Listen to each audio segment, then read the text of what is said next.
one of the world's most powerful CEOs going undercover to experience the struggles of his own employees. That's exactly what Elon Musk did at a Tesla call center, and what he discovered changed everything. From burnout to breakthrough, this story is a must-hear lesson in leadership, innovation, and the power of listening. Elon Musk sat in his office, staring at yet another report filled with customer service complaints, long wait times, unresolved technical issues, and overwhelmed support staff. It wasn't just a few isolated incidents. The numbers pointed to a growing crisis within Tesla's call center operations. His usual approach, meetings, data analysis, and executive directives, hadn't made a dent. He needed to see the problem firsthand. That night, as he scrolled through internal employee forums, he read post after post from frustrated workers describing their daily struggles, unrealistic call quotas, an outdated ticketing system, and a management team too far removed from the chaos on the ground. His mind was made up. If he wanted to fix this, he had to become part of it. The next morning, Tesla's CEO wasn't wearing his usual black t-shirt and jeans.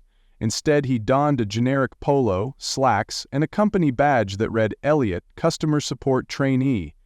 With the help of a few trusted assistants, he had created a fake backstory. Elliot was a former tech support rep looking for a fresh start. There would be no press, no cameras, no boardroom presentations, just a headset, a cubicle, and the raw reality of Tesla's customer service floor. As he stepped into the bustling call center in Austin, Texas, a wave of noise hit him. Phones ringing, agents typing furiously, voices overlapping as they tried to assist customers. He took a deep breath. For the first time in years, Elon Musk wasn't the visionary CEO of Tesla. He was just another new hire, about to experience the company he built from the bottom up. Elon Musk, or rather Elliot, the new trainee, walked into Tesla's Austin-based customer service call center, trying to blend in. The office was a sea of cubicles, each one occupied by an employee hunched over a computer, headset on, juggling frustrated customers with practiced efficiency. The walls were adorned with motivational posters about customer satisfaction and innovation, but the atmosphere felt more like a pressure cooker than an inspiring workplace.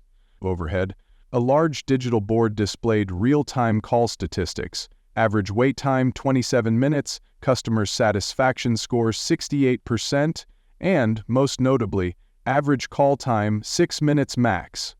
That last number was bold, blinking in red. A not-so-subtle reminder that speed mattered more than solutions. A supervisor named Mia, a woman in her mid-40s with a frazzled but determined look, approached him with a clipboard. "You must be Elliot," she said briskly. "We're short-staffed today, so training's going to be quick. Just shadow Jordan for now." Before Elon could respond, she was already gone, rushing off to put out another fire. Jordan, a seasoned rep in his late 30s, glanced at him and sighed. "Another newbie, huh? Let's hope you last longer than the last guy."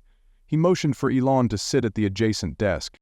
Jordan pulled up a dashboard filled with incoming support tickets, a flood of customer complaints ranging from charging station not working to vehicle software update failed and autopilot malfunction. The system automatically assigned tickets based on urgency, but as Elon watched, he noticed something troubling. Some cases had been stuck in the queue for weeks, unresolved. "Why aren't these escalated?" Elon asked. Jordan snorted. "Because management only cares about clearing calls, not actually fixing things. You'll see soon enough." As Elon listened in on Jordan's calls, he realized just how brutal the job was. Customers were often frustrated before the call even began, and reps had to follow rigid scripts, limiting their ability to provide real solutions. "Just read from the screen," Jordan advised. "If you go off script too much, Mia will chew you out." Elon took mental notes. The problems weren't just technical, they were systemic. Callers weren't being heard, employees weren't empowered to actually help, and Tesla's so-called innovation wasn't reaching the people who needed it most. He cracked his knuckles and prepared for his first live call.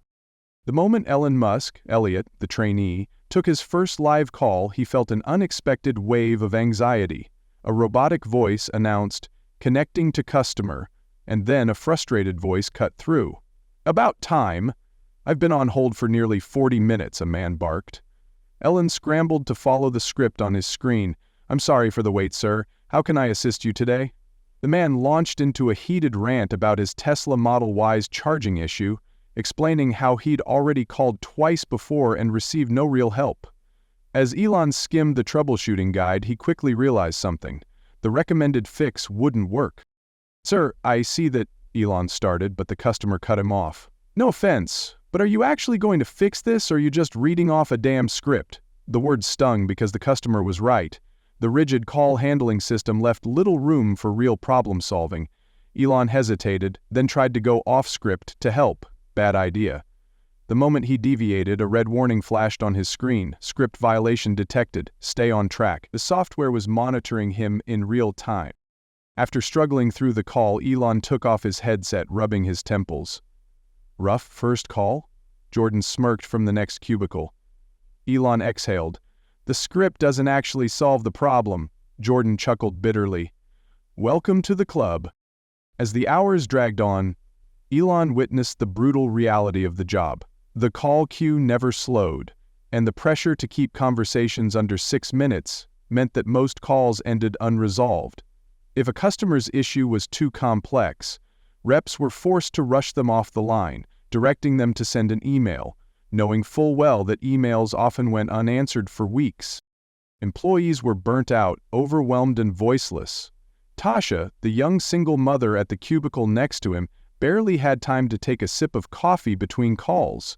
She whispered to Elon, "I work overtime every week just to make ends meet, but if my call times go up, they cut my bonuses. How is that fair?" Then there was Luis, the problem solver. Unlike the others, he ignored the script entirely and actually solved customer issues efficiently. But instead of being rewarded, he was frequently reprimanded by Mia, the overworked supervisor. "Luis, you can't just go rogue," she scolded. "You're throwing off the system." Luis shrugged. Maybe the system needs to be thrown off. By midday, Elon had heard enough. The outdated ticketing system crashed 3 times, forcing agents to manually re-enter cases while irate customers waited on hold. The break room felt more like a stress therapy session, agents venting, exhausted, knowing nothing would change. Elon leaned back in his chair, staring at the customer satisfaction scoreboard. The number had dropped another 2% since he started. This wasn't just bad service, it was a failing system, and if he didn't fix it, Tesla's reputation would crash harder than any malfunctioning software update. By the time mid-afternoon rolled around, the tension in the Tesla call center had reached a boiling point. Elon, still playing the role of Elliot, was on his 12th call of the day, trying to help an irate customer whose Model 3 had mysteriously shut down overnight. The woman on the other end of the line was furious. "I've called 3 times and nobody's done a damn thing. I have a toddler, and we were stranded because your car wouldn't start. Do you have any idea how dangerous that is?" Elon's stomach twisted. He checked the system and saw her previous complaints marked as resolved. Except they weren't. Each time, she had been told to restart her vehicle remotely, but that clearly hadn't fixed the underlying software issue. As he tried to escalate her case, the system wouldn't let him. A pop-up alert flashed red. "Case escalation denied," followed troubleshooting steps first. Elon clenched his jaw. He didn't need troubleshooting steps, he needed an actual solution. He waved Luis over and whispered, "How do I get this to engineering? The script won't let me." Luis scoffed. "You don't. Unless she's a celebrity or a politician, nobody upstairs cares." Elon felt his pulse spike. This wasn't a customer service problem, it was a leadership failure. Then, everything collapsed at once. An error message spread across the office screens like a virus. The entire call routing system crashed. Phones rang off the hook as every active call was abruptly disconnected. Mia, the already frazzled supervisor, paled as she shouted, "Systems down! Reboot now!" But there was no quick fix. A backlog of hundreds of calls built up instantly. Customers already on edge were now stuck in limbo. The wait time tracker shot past an hour. To make things worse, Tasha, who had been running on caffeine and exhaustion, suddenly slumped in her chair. Louise rushed to her side. "Tasha, hey, you okay?" She weakly shook her head. I just need a minute. But she couldn't even stand. That was it. Elon had seen enough. He ripped off his headset, his mind racing. This wasn't just inefficient, it was inhumane. Employees were breaking under pressure.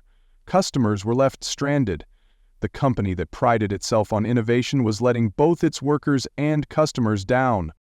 As he looked around at the exhausted faces of his co-workers, Elon knew one thing for certain. This system was broken, and he was going to fix it, no matter what it took. The break room was unusually quiet that evening. The usual hum of venting employees, rushed coffee breaks, and stress-fueled jokes had been replaced by a thick, palpable exhaustion. Elon, still just Elliot to everyone, sat at the corner table, watching Luis rub his temples, Mia stress-texting management, and Tasha sipping water, still pale from earlier. No one spoke, but their silence said everything. This wasn't just a bad day, it was every day. Elon leaned forward. Is it always this bad? He asked.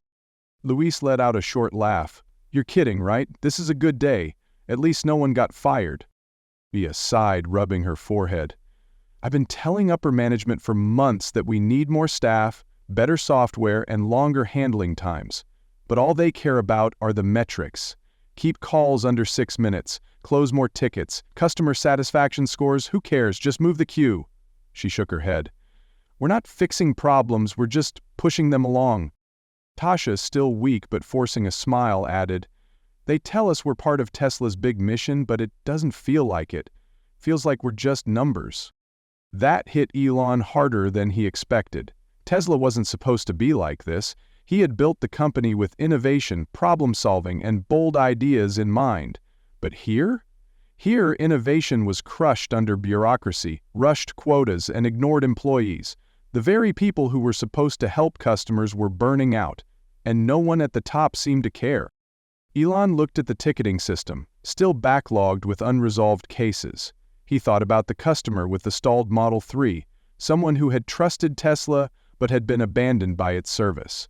He thought about Luis, whose ideas could have improved efficiency but were constantly shut down. He thought about Tasha, who nearly collapsed just trying to keep up with the impossible workload. For the first time in years, Elon Musk felt ashamed of his own company. This wasn't just about customer service inefficiencies, this was about people being overworked, undervalued, and unheard. But he had the power to change that. As Elon stood up, a new determination settled in. Enough observing, it was time to act. The next morning, the atmosphere in the call center was business as usual. Exhausted employees settling in for another day of endless calls, system glitches, and unrealistic expectations. Elon, still in his Elliot disguise, took a deep breath as he stepped onto the floor. When the daily morning meeting began, Mia stood at the front, rattling off company updates. Okay, team, we're still seeing high call volume and longer wait times, so let's focus on keeping conversations under 6 minutes. A few groans rippled through the crowd, but most were too tired to react. The same speech, the same cycle, the same problems. Elon cleared his throat. Before we get started, I need to say something. Mia looked at him, surprised. Employees exchanged confused glances. Elliot, the quiet trainee, never spoke up. My name isn't Elliot, he said, his voice calm but firm. He reached up and removed his headset, straightening his posture, no longer a weary trainee, but the CEO of Tesla. A wave of silence crashed over the room. Jordan, leaning back in his chair, nearly dropped his coffee. Tasha's eyes widened. Luis froze mid-sip. Elon Musk? Someone whispered in disbelief. No way, Jordan muttered. This is a joke, right? Elon shook his head. I've spent the past week working here, taking calls, dealing with the same frustrations you do, and I've seen the real problems, ones I never fully understood from the boardroom. He gestured toward the digital call queue, still flashing red with backlogged cases. The ticketing system is a disaster. Customers are stuck in an endless cycle of unresolved issues. You're overworked, undervalued, and expected to hit impossible goals. That's not innovation, that's failure. And that's on me. The room remained silent, but something shifted. Employees, many of whom had felt invisible for years, were now seeing the most powerful man in the company admit he had been wrong. Luis folded his arms, still skeptical. "So, what now? You give a speech, then disappear back to your office?" Elon met his gaze. "No. Starting today, things change. For real." Murmurs spread through the room. Some still didn't believe him, but others, like Tasha, who had nearly collapsed from exhaustion yesterday, looked at him with something close to hope. "For starters," Elon continued, "I'm removing the 6-minute call limit. You'll actually have time to solve problems instead of rushing customers off the line." Mia's eyes widened. "You're serious?" "Completely." Luis raised an eyebrow. "And the ticketing system?" "We're overhauling it immediately. No more outdated software, no more auto-closing unresolved cases. You solve a problem, or it stays open until it's fixed." Now the energy in the room shifted. Employees sat up straighter. This wasn't just words.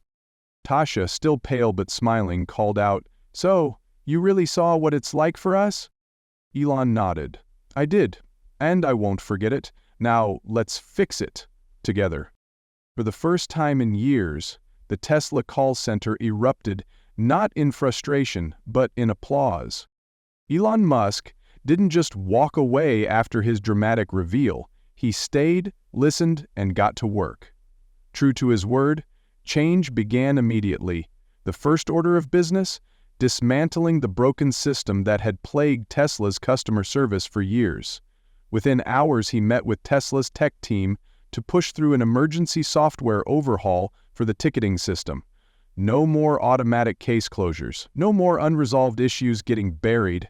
Every customer complaint would now be tracked until fully resolved, not just marked as handled to meet a quota. The team worked overnight to roll out the fixes, and by morning, the backlog was already starting to clear. But Elon knew the real problems weren't just technical, they were cultural. Employees had been conditioned to believe their voices didn't matter, that their ideas would never reach the top. That had to change. On his orders, Tesla introduced an employee-led innovation program, allowing workers like Luis to submit real-time improvements directly to management. No red tape, no unnecessary approvals. If an idea worked, it was implemented. Luis's first proposal? A new call routing system that connected technical issues directly to engineers, rather than making frustrated customers repeat themselves to multiple departments. Within days, it cut average resolution time by 40%. Then, there was Tasha's issue, workload and burnout. Elon personally met with supervisors to restructure scheduling, ensuring employees weren't forced into relentless overtime just to make ends meet. Flexible shifts were introduced, allowing workers to better balance their personal lives while still meeting company needs. Mia, the overwhelmed supervisor, was finally given the additional support staff she had been requesting for months, easing the burden of constant crisis management. Tesla agents were given the freedom to actually solve problems, rather than rushing customers off the line. Some executives worried this would increase wait times, but the opposite happened. Because customers weren't calling back repeatedly for unresolved issues, overall call volume dropped. The transformation wasn't just felt in metrics, it was felt in the atmosphere. Employees who once dragged themselves into the office now had energy. The break room, once a place for silent exhaustion, became a hub of collaboration. Workers brainstorming new ways to improve efficiency. Jordan, the grizzled veteran who had lost faith in the system, leaned back in his chair one afternoon and smirked. "Never thought I'd say this, but it actually feels like we matter now." As Elon walked through the revitalized call center, he couldn't help but feel a deep sense of satisfaction. The people who kept Tesla running were no longer cogs in a machine. They were the heart of the company, and for the first time in a long time, they were being treated that way. A week after Elon Musk's undercover mission, the Tesla call center felt like a completely different place. The oppressive atmosphere had lifted, replaced with a newfound energy and purpose. Employees no longer felt like disposable parts in a relentless machine. They felt heard, valued, and empowered. The backlog of unresolved customer complaints had dropped by 50%, and for the first time in months, customer satisfaction scores were rising. More importantly, employee morale was at an all-time high. Luis, once reprimanded for thinking outside the box, was now leading a new internal task force focused on efficiency improvements. Tasha, who had nearly collapsed from exhaustion just days before, finally had a schedule that allowed her to be present for her son while still excelling at work. Even Mia, the overworked supervisor, now had the support she needed to run the floor effectively. At a company-wide meeting, Elon addressed not just the call center, but all of Tesla. "1 week in this job taught me more about leadership than years in the boardroom. Innovation isn't just about technology, it's about people, and if we don't take care of the people behind the work, everything else falls apart." His message resonated. News of his undercover experience spread beyond Tesla, inspiring other companies to rethink their own leadership styles. But for the employees who had lived through it, the biggest takeaway wasn't just that change was possible, it was that their voices finally mattered.